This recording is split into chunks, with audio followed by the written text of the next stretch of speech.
I'm happy to welcome now the President and Chief Executive Officer of Renesas Electronics, Toshi Shibata. He holds this role since July 2019, and he is member of the Executive Board of Renesas Electronics since 2013. He started as a position of CFO. And he is talking about the reliable execution of the software-defined car in the era of the consumer time. Thank you very much, and the stage is yours.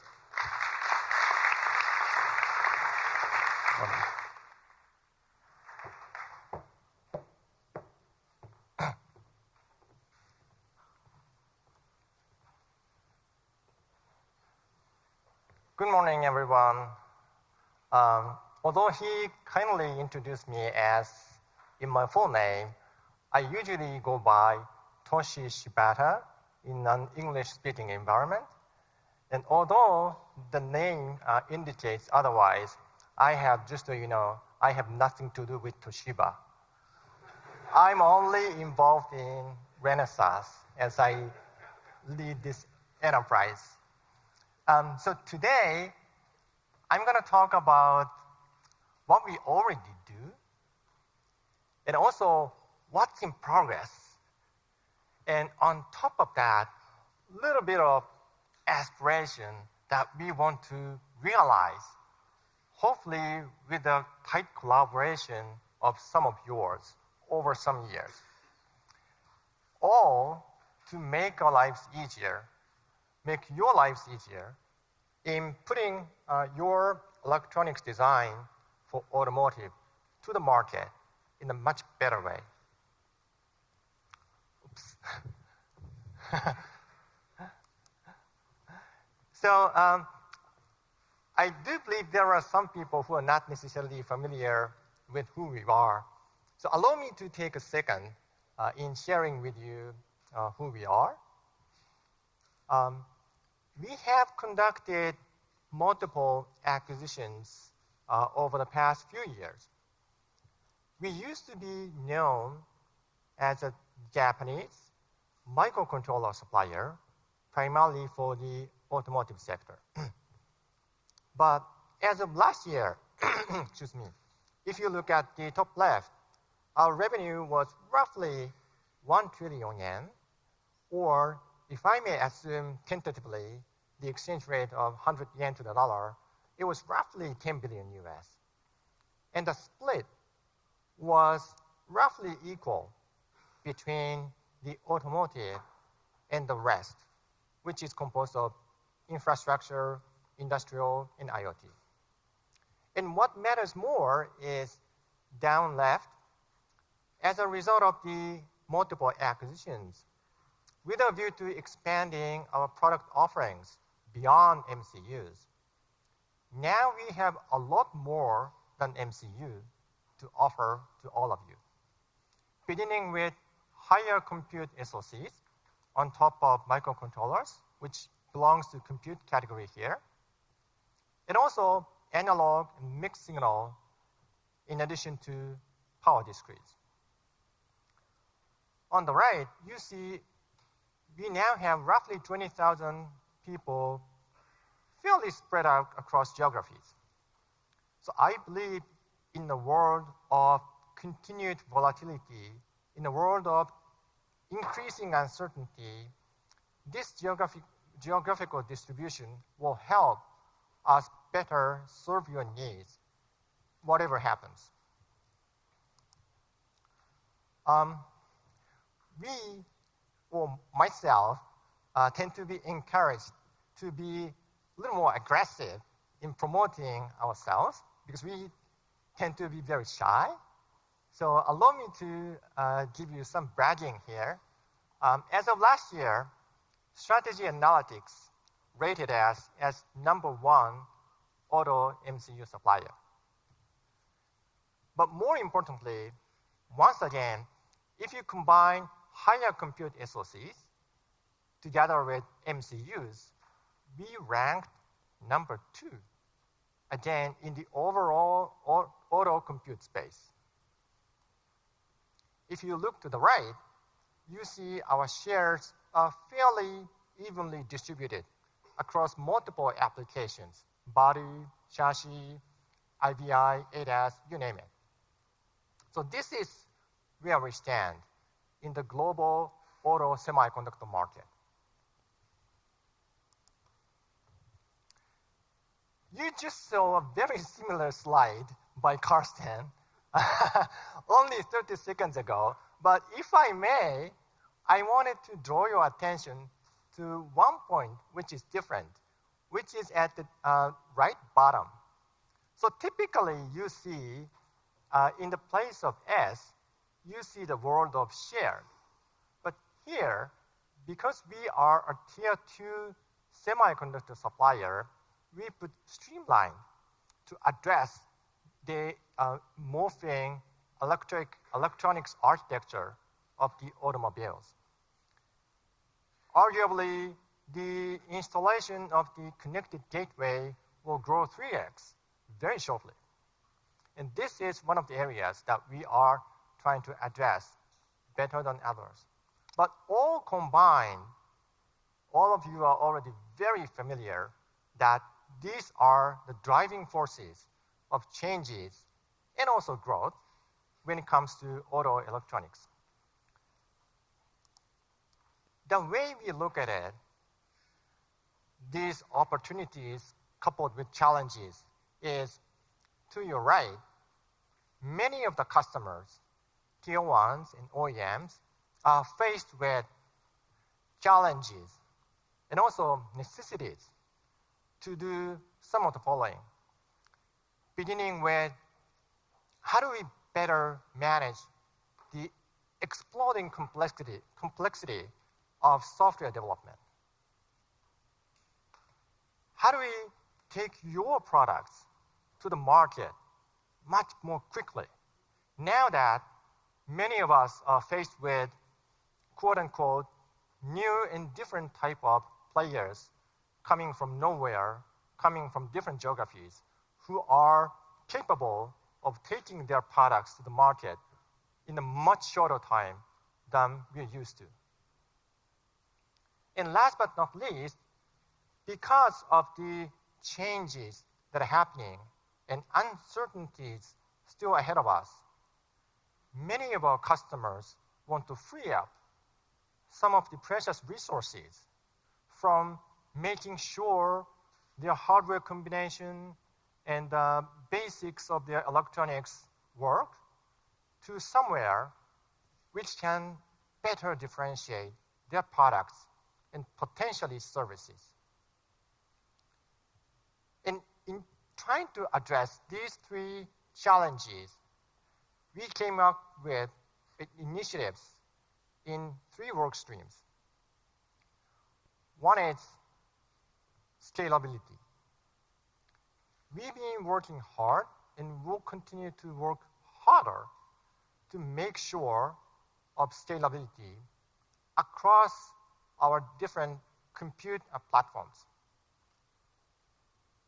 And then you can use the software you develop for certain product of ours to another with ease.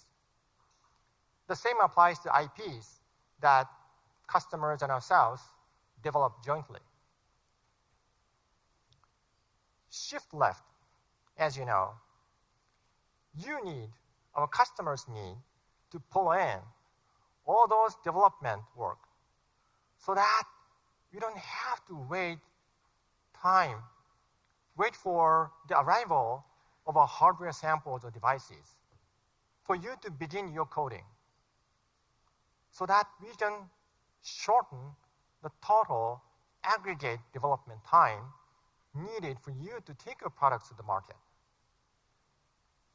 And last but not least, from a slightly different angle, because of our past acquisitions, remember, now I have a much broader product portfolio than before. We have a lot more to offer beyond our traditional strengths of MCUs.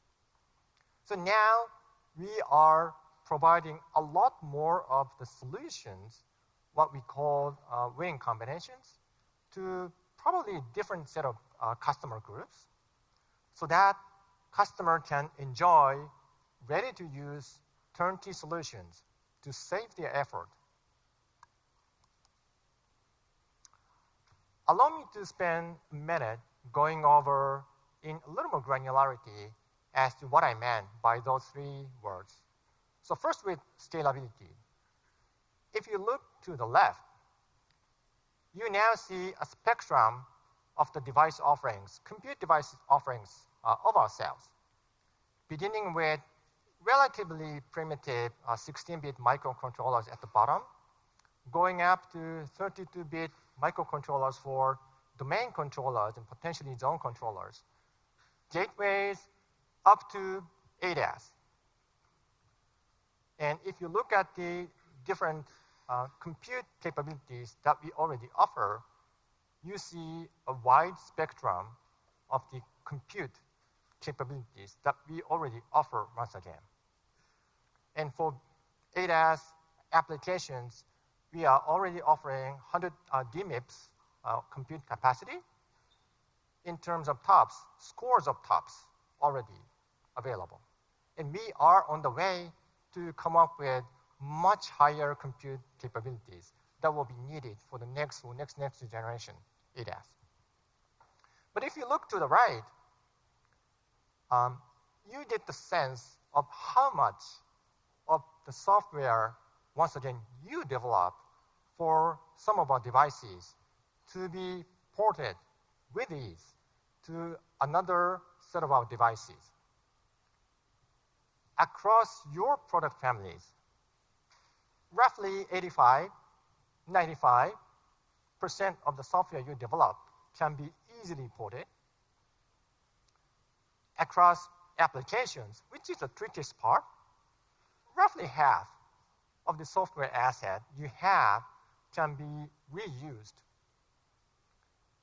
And across generations, once you develop your software for a certain generation, you can carry it over to the next generation with ease.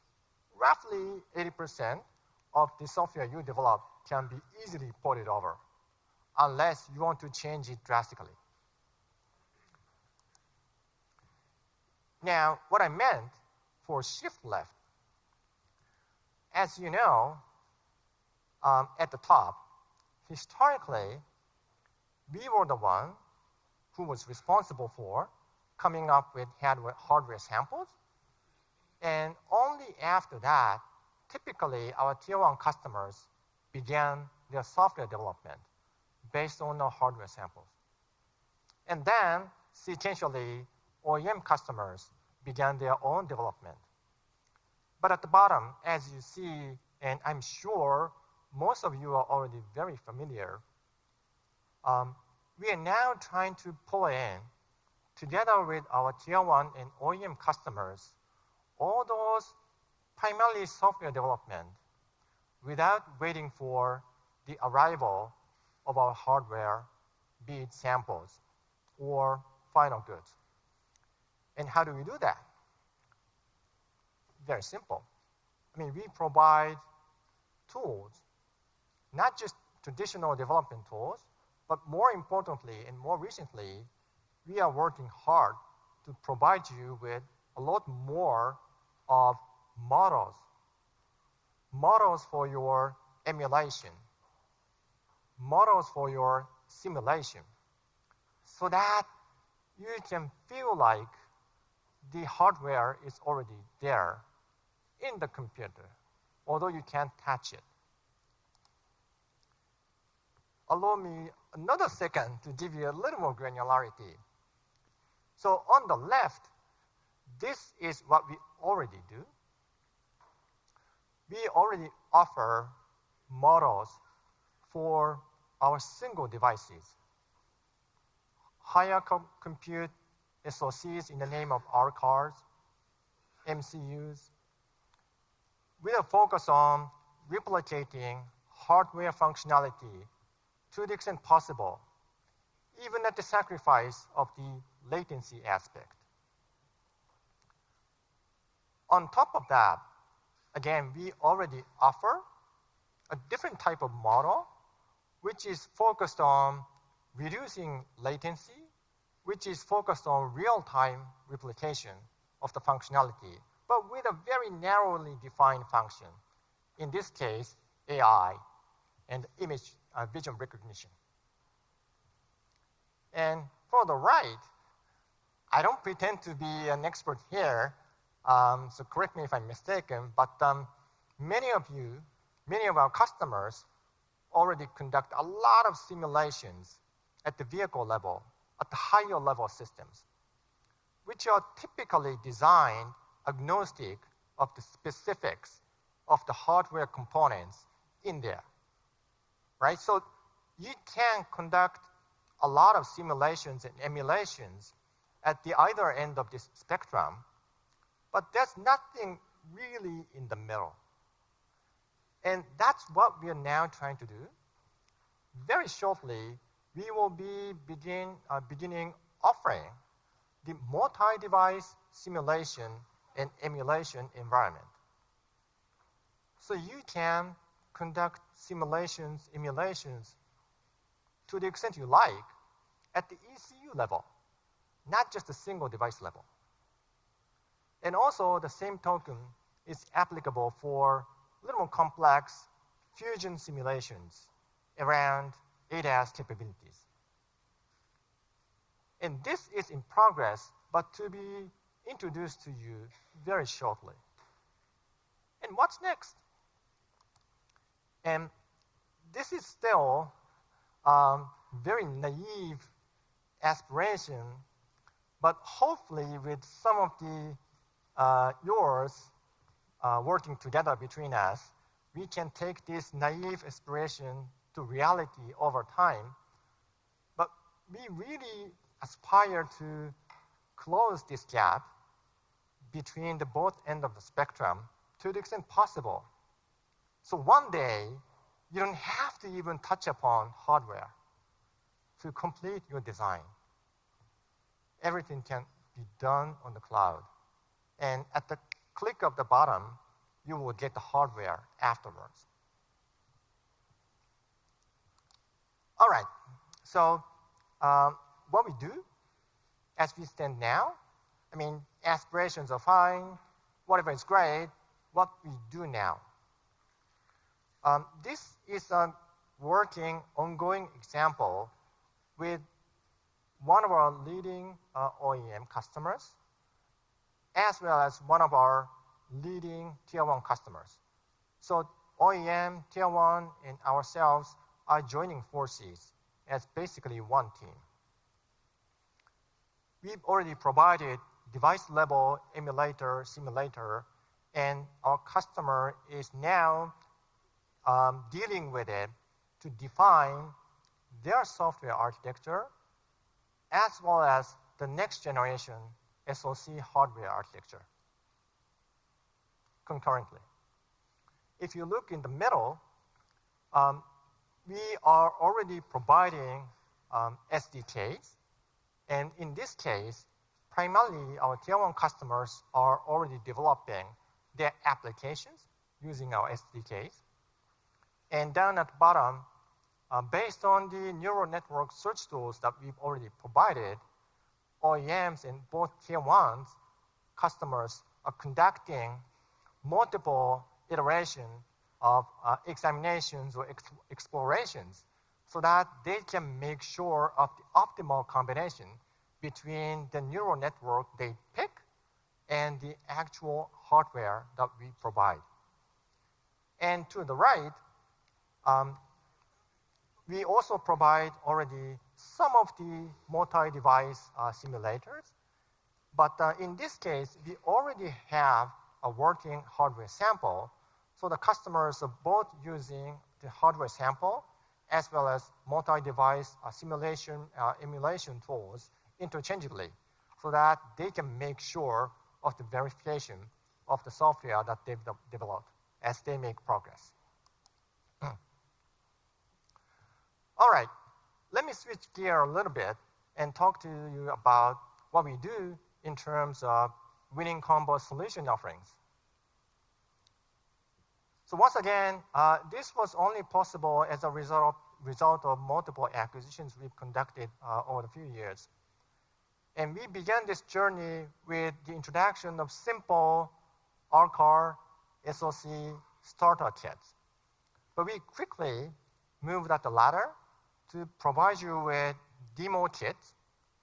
And then again, we made another quick stride to provide ready-to-use, easy-to-use turnkey solutions. And we are now on the path for introducing to you a little more or a lot more integrated higher level solutions, such as solutions for enabling e-axles for the electric vehicles, or solutions for fusions between sensor and also central ADAS cognitive functions. Allow me to give you illustrative examples in what our winning combo solutions look like. So the first one is an inverter solution. The board you see on the top left contains multiple devices that we provide, beginning with IGBTs, gate drivers, MCUs, PMICs. And this whole solution is SoC compliant. And we also provide a lot of base layer software, such as MPAL, ready for use. And on top of that, this whole suite of solution is ready for your own simulation based on a simulation tools and environment, such as MATLAB, which is readily available to all of you. And as a result of all these features, our customer was able to reduce roughly 20% of their development effort as it relates to this inverter solution. Now, moreover, if you look to the right, we do offer human expert support on top of these hardware and software. And we do offer verification environment in a form of dyno benches and also verification environment, such as demo cards. And as a result, once again, this solution is already in commercial use, but primarily different types of customers, as you see at the bottom, compared to the case for software shift left scalability discussions. Now, on a similar note, the next example is a solution for battery management systems. Again, if you look at the board, top left, which contain multiple devices of ours, beginning with couplers, BMS, MCUs, and intelligent power devices. This is ASIL-D ready, compliant. Lots of software, again, autos are compliant. And then state of charge, state of health application is for you so that you can conduct your own examinations and simulations using, again, a tool like MATLAB. 20% workload reduction is confirmed. Similar to inverters, we do offer human support, expert support. Also, hardware in the loop of simulation verification environment is available to you. And once again, this is also being used commercially by some of the customers. In this case, down at bottom, between one of our Japan-based tier 1 customer, as well as the other one in China. The last one is still in progress, in development, which is about imaging radar solutions. The board contains a lot of MMICs, MCUs, SoCs, and so forth. And we are still in the process, but will be complete shortly, lots of software solutions, including application software.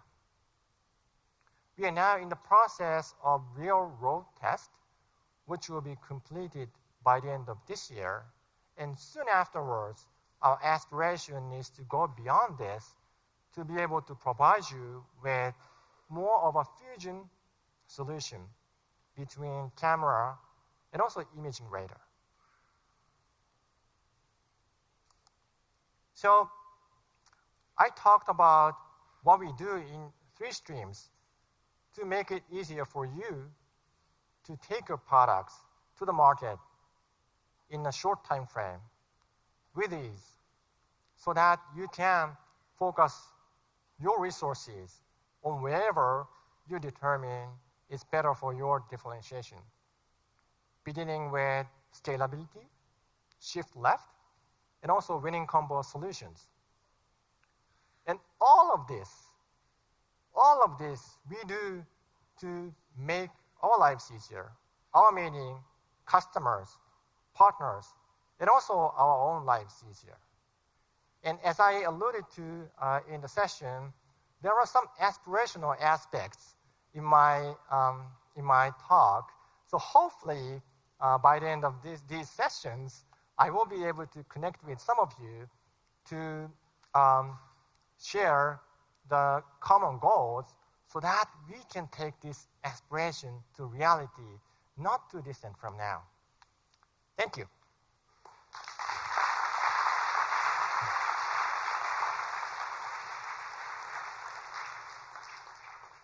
Shibata-san, thank you very much for this remarkable presentation. I like the attitude, the strategy, and the execution make the life easier for the customer. Really, very, very much. There are a couple of questions. The first question, you already answered, but I would like to repeat it.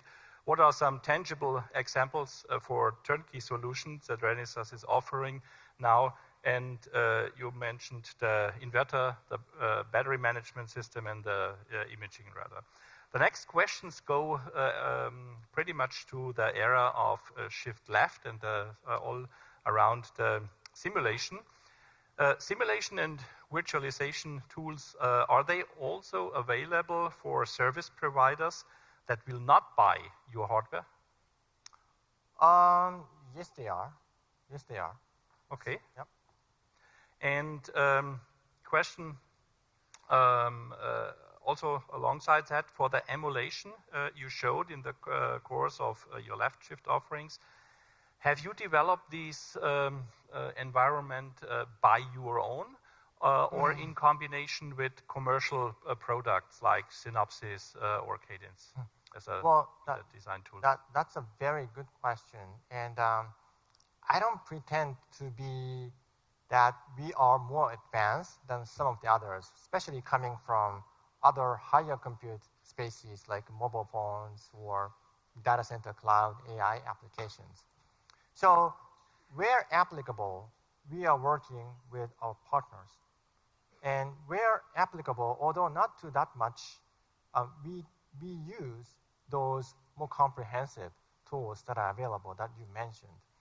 But what we aspire to do and what we are already doing is to really provide a lot more holistic, end-to-end, comprehensive tool sets and set of models so that you can really conduct your simulations with ease on your ECUs at the higher level, rather than focused on a very specific sliver of applications, such as AI application for pathfinding, for example. So that's the difference that we take.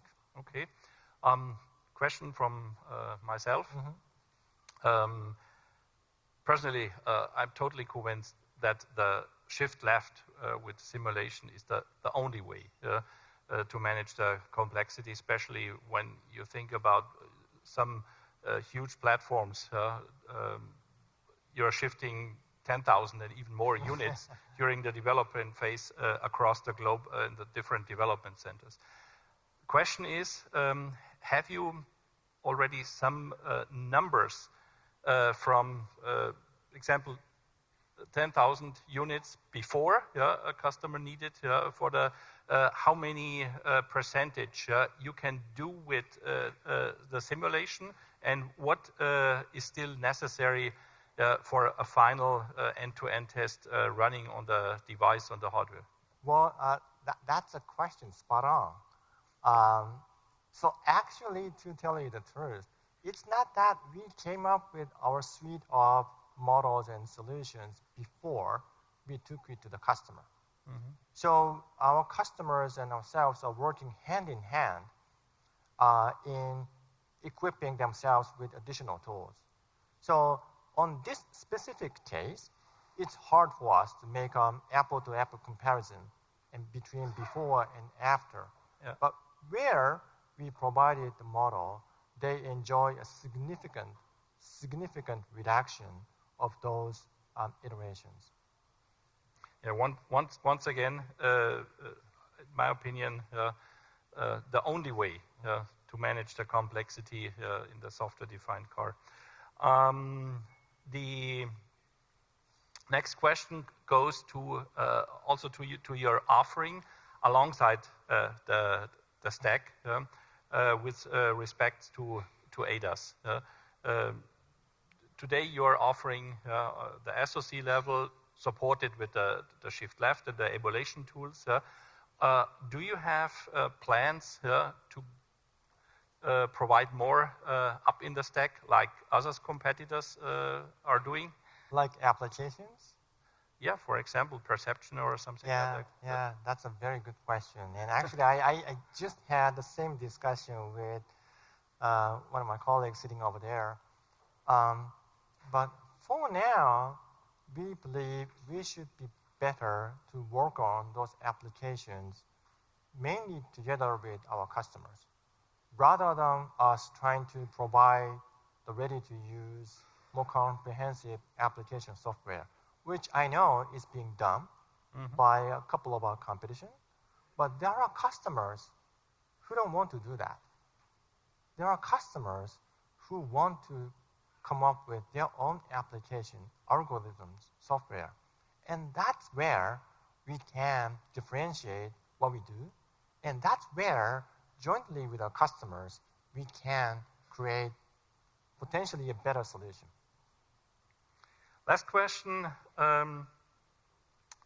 Renesas is a well-known, reliable global player since decades.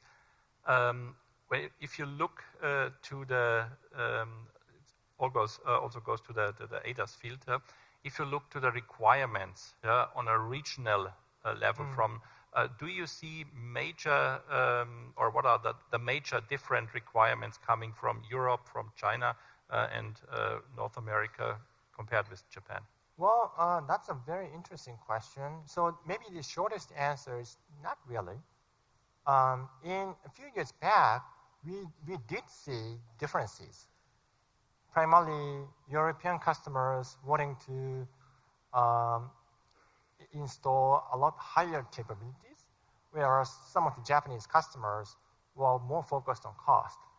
But nowadays, because of the reality, what's been happening, which is focused around L2 or L2 plus extension development, I think many of the requirements across the globe coming to us are sort of converging, which is beneficial to us.